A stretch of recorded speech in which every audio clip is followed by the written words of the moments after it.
నమస్తే, నేను లక్ష్మణ్. సార్వత్రిక ఎన్నికలు దగ్గరపడే సమయానికి ఏపీలో రాజకీయాలు పూర్తిగా మారుతున్న పరిస్థితి.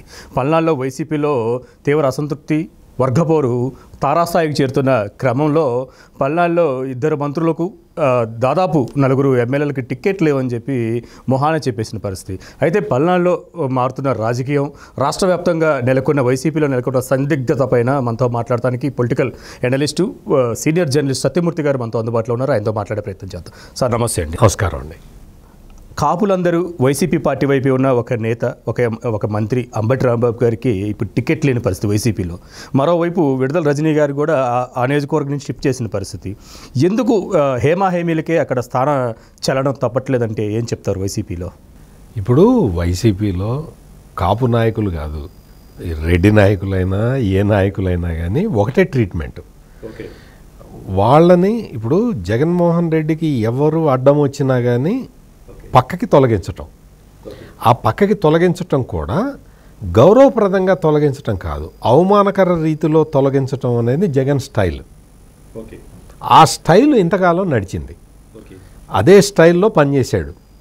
అవమానకర రీతిలో పక్కకి తొలగించటం.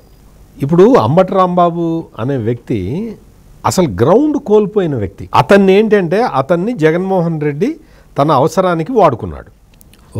ఏంటి, పవన్ కళ్యాణ్ అంటే పవన్ కళ్యాణ్, జనసేన, దీనికి అంతటి కూడా కాపుల బ్యాకింగ్ ఉంటుంది. కాబట్టి ఈ అంబటి రాంబాబు అనే ఒక టూల్ని వాడుకొని పవన్ కళ్యాణ్ మీద యుద్ధం చేద్దామని జగన్ ప్లాన్ చేశాడు. కానీ జగన్ దురదృష్టం ఏంటి అంటే ఈ అంబటి రాంబాబు కన్నా పవర్ఫుల్ వ్యక్తులు చాలామంది ఉన్నారు, అంటే కాపు సామాజిక వర్గానికి సంబంధించి. దాంతో ఏమైందంటే ఈ అంబటి రాంబాబు పెడుతున్నది ట్వీట్లు కానీ లేకపోతే ఇస్తున్న స్టేట్మెంట్లు కానీ ఇవన్నీ కూడా ఏమైంది అంటే కాపుల్లోనే అసహ్యాన్ని రేకెత్తించింది. అంబటి రాంబాబు అంతకు ముందర కాపులు అంటే ఎవరు అనుకున్నారు? కాపులు వ్యసనపరులు, కాపులు తాగుతారు, కాపులు తిరుగుతారు అని చెప్పిన వ్యక్తి. కాపు అయ్యుండి కూడా ఒక కాపు సామాజిక వర్గానికి చెందిన వ్యక్తి అయ్యుండి ఎవరో ఒక అమ్మాయి వచ్చి ఇంటర్వ్యూ చేస్తే ఒళ్ళు పై తెలియకుండా కాపులనే తిట్టాడు. అటువంటి వ్యక్తి పవన్ కళ్యాణ్ని తిడుతుంటే కాపులందరూ రివర్స్ అవుతున్నారు. సో ఈ రోజున పరిస్థితి ఏంటి అంటే అసలు పల్నాడు జిల్లాలో ఉన్న 7 నియోజకవర్గాల్లో వైసీపీ ఎక్కడా గెలిచే పరిస్థితి లేదు. విపరీతంగా ఎందుకు అంటే పల్నాడు జిల్లా మొత్తం కూడా చాలా సెన్సిటివ్ ప్రాంతం, మొత్తం సెన్సిటివ్ ఏరియా అన్నమాట. ఆ సెన్సిటివ్ ఏరియాలోకి ఫ్రాక్షన్ రాజకీయాలు రాకుండా చంద్రబాబు నాయుడు ఎప్పుడు ముఖ్యమంత్రిగా ఉన్నా కానీ విశ్వ ప్రయత్నం చేశాడు, ఫ్రాక్షన్ రాజకీయాలను రానివ్వలేదు. అవును, పల్నాడు మొత్తం కూడా ప్రశాంతంగా ఉండే వాతావరణాన్ని చంద్రబాబు నాయుడు కల్పించాడు. కానీ లాస్ట్ 5 ఇయర్స్లో ఆ వాతావరణం మొత్తాన్ని భగ్నం చేసేసింది వైసీపీ గవర్నమెంట్. రియల్లీ మొత్తం ఫ్రాక్షన్ రాజకీయాలు, ఎక్కడ చూసినా ఫ్రాక్షన్ రాజకీయాలు. పల్నాడు జిల్లా ఇది ఇప్పుడు ప్రస్తుతానికి యాజ్ ఆఫ్ నౌ రాయలసీమ కన్నా ఎక్కువ ఫ్రాక్షనిజం కనపడుతున్నది పల్నాడు జిల్లాలో. అది వైసీపీ నాయకుల నేతృత్వంలో సాగుతున్నాయి. ఈ నేపథ్యంలో మొత్తం కన్నా లక్ష్మీనారాయణని ఎప్పుడైతే తీసుకొచ్చి తెలుగుదేశం పార్టీ సత్తెనపల్లిలో పెట్టిందో, కన్నా లక్ష్మీనారాయణ ఒక గౌరవప్రదమైన వ్యక్తి. ఆయన కాంగ్రెస్ పార్టీలో పనిచేసిన, భారతీయ జనతా పార్టీ రాష్ట్ర అధ్యక్షుడిగా పనిచేసిన, ఎప్పుడు పనిచేసినా కానీ ఆయన తన సొంత వర్గం ఉంటుంది. అంటే ఆయన పార్టీ సిద్ధాంతానికి అనుగుణంగా పనిచేసే వ్యక్తి. కాంగ్రెస్లో ఉన్నప్పుడు ఆయన పక్కకి చూడలే, అదేవిధంగా బీజేపీలో ఉన్నప్పుడు ఆయన పక్కకి చూడలే, బీజేపీ సిద్ధాంతాలకు అనుగుణంగా పనిచేశాడు. నిజమే. ఆ విధంగా ఇప్పుడు తెలుగుదేశం పార్టీలో ఆయన చేరాడు. ఎందుకు చేరాడు? ఇంకో కాపు సోదరుడు సోము వీర్రాజు పొగబెట్టబట్టి కన్నా లక్ష్మణ్ బయటకు వచ్చాడు. ఆయన్ని చంద్రబాబు నాయుడు దగ్గరికి తీసుకొని, మీరు చాలా సీనియర్ నాయకుడు, మీకు చాలా గౌరవప్రదమైన స్థానం ఇస్తామని చెప్పాడు. అదేవిధంగా ఇచ్చాడు. అటువంటి వ్యక్తి తీసుకొచ్చి సత్తెనపల్లిలో ఇన్ఛార్జిగా పెట్టారు తెలుగుదేశం వాళ్ళు. దాంతో ఏమైందంటే ఈ అంబటి రాంబాబు, కన్నా లక్ష్మీనారాయణ వీళ్ళల్లో గౌరవప్రదమైన వ్యక్తి వైపు వెళ్తారు సహజంగా ప్రజలందరూ. దాంతో అంబటి రాంబాబుకి మొత్తం గ్రౌండ్ కదిలిపోయింది. దానికి తోడు సత్తెనపల్లిలో అంబటి రాంబాబు చేసిన అవినీతి కార్యక్రమాలు, ఏదో పండగ వస్తే దసరానో దీపావళిలో పండగ వస్తే లాటరీ పెట్టి 5 కోట్లు సంపాదించాడండి. ఒక లాటరీ అని చెప్పి అక్కడ గవర్నమెంట్ నుంచి ఏదో కాంపన్సేషన్ వస్తే ఒక అబ్బాయి చనిపోతే ఆ అబ్బాయి తల్లిని పిలిపించుకొని పర్సంటేజ్ అడిగాడు అంబటి రాంబాబు. ఇంత దౌర్భాగ్య పరిస్థితి. ఇటువంటి దౌర్భాగ్య పరిస్థితుల్లో ఆ సత్తెనపల్లి నియోజకవర్గం మొత్తం కొత్త ఉడికిపోతున్నది. పల్నాడు చూసుకున్నా ఓకే, ఇప్పుడు గిద్దలూరు ఎమ్మెల్యే హైయెస్ట్ మెజార్టీ వచ్చిన ఒక ఎమ్మెల్యే జగన్మోహన్ రెడ్డి తర్వాత ఆయన నేను రాజకీయాల్లో పాల్గొంటలేదని, రాజకీయాల్లో నేను పోటీ చేయట్లేదని చెప్పటం, హేమీలందరూ ఈ విధంగా చెప్పటం పట్ల ఎలా మెసేజ్ వెళ్తుంది? రాంబాబు ఏంటి అంటే రాంబాబుకిను మొదటి నుంచి జగన్మోహన్ రెడ్డి బాబాయ్ ఉన్నాడు వైవి సుబ్బారెడ్డి, వాళ్ళిద్దరికి పడదు. అసలు ఈ రాంబాబు చాలా సిన్సియర్ పాలిటీషియన్, అతన్ని దూరం చేసేసాడు సుబ్బారెడ్డి దూరం చేసి ఆయన మీద ఏదో ఇది చెప్పేటప్పటికి మొత్తం అతను రాజకీయ సన్యాసం చేశాడు. ఆ రాంబాబు గుడ్ విల్ తోటి కొంచెం ఆ ఏరియాలో కొంత మళ్ళీ వైసీపీ గెలవటానికి అవకాశం ఉండేది. ఇప్పుడు రాంబాబు వెళ్ళిపోవటంతో మొత్తం ఉమ్మడి ఒంగోలు జిల్లా మొత్తం వాషౌట్. ఓకే, మనం ఇందాక అనుకున్నట్టు అంబటి రాంబాబు చేసిన పనులతోటి మొత్తం పల్నాడు జిల్లా వాషౌట్ ఎట్లా అయిపోయిందో ఇప్పుడు దీంతో ఉమ్మడి ఒంగోలు జిల్లా మొత్తం వాషౌట్ అయ్యే పరిస్థితి వచ్చింది.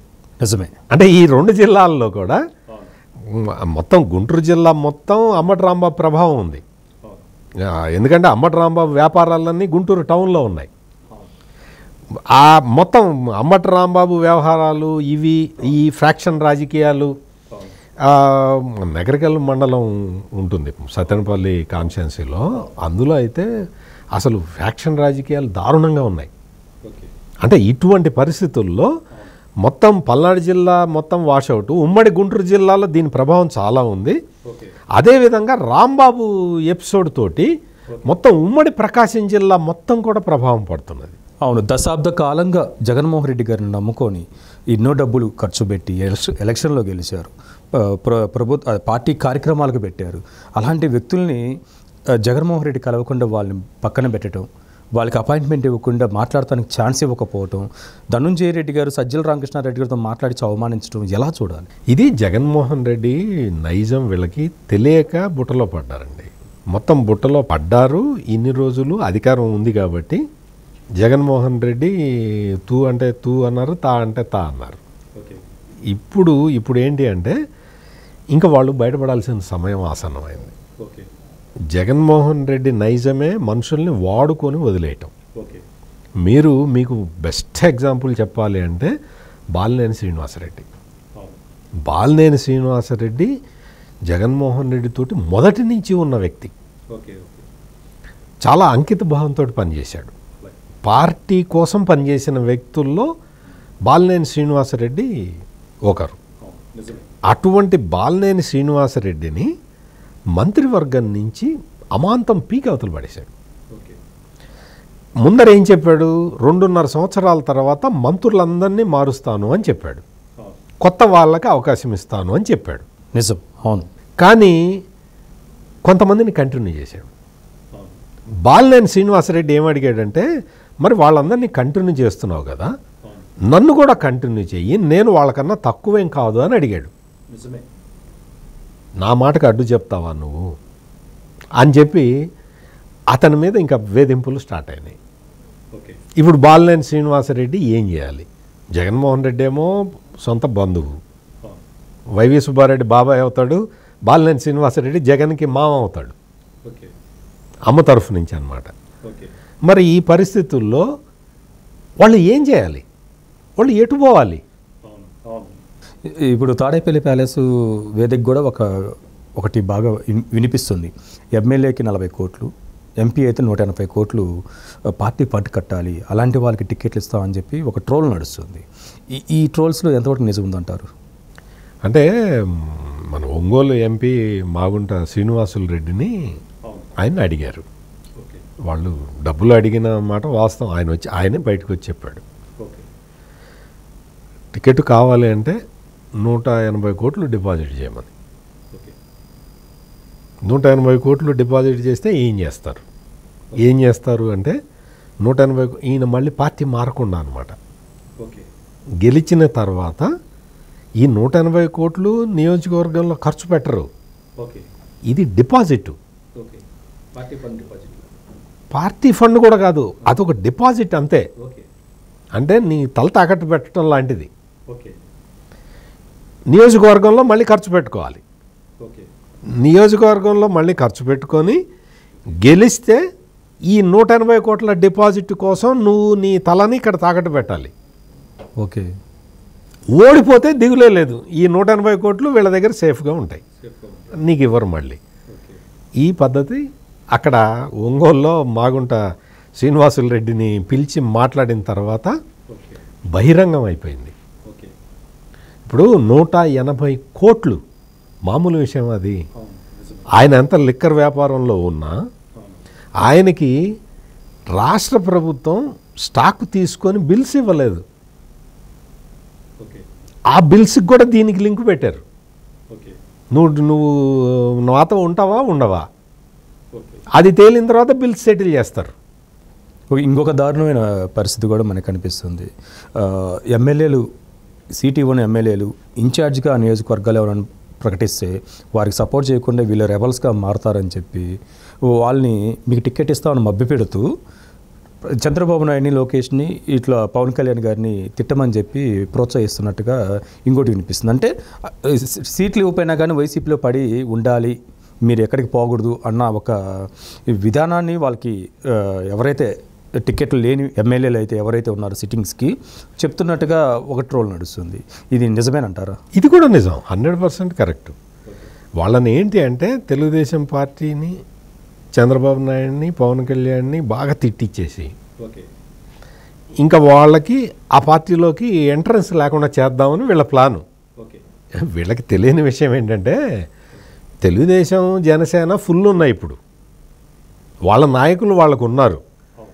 ఈ వైసీపీ వాళ్ళు వచ్చేసి మేము చేరతాం అని బతిలాడినా చేర్చుకునే పరిస్థితి అక్కడ లేదు. ఈ విషయాన్ని తెలుగుదేశం పార్టీ జాతీయ ప్రధాన కార్యదర్శి లోకేష్ చాలా స్పష్టంగా చెప్పాడు. నేను పాదయాత్ర సందర్భంగా నేను ఎమ్మెల్యేల మీద కొన్ని అవినీతి ఆరోపణలు చేశాను, ఆ ఎమ్మెల్యేలకి, వైసీపీ నుంచి వచ్చే ఆ ఎమ్మెల్యేలకి తెలుగుదేశంలో ప్రవేశము లేదు అని చాలా స్పష్టంగా చెప్పాడు. అందువల్ల ఈ వైసీపీ నాయకులు, ఈ అవినీతి పరులు వీళ్ళందరూ వచ్చేసి తెలుగుదేశంలో చేరతాను అంటే ఏడు చేర్చుకోవడానికి అక్కడ ఆ పార్టీ ఖాళీ ఏమీ లేదు. వాళ్ళు చూస్తారు, క్యారెక్టర్ చూస్తారు, వాళ్ళు అన్ని రకాలుగా చూస్తారు.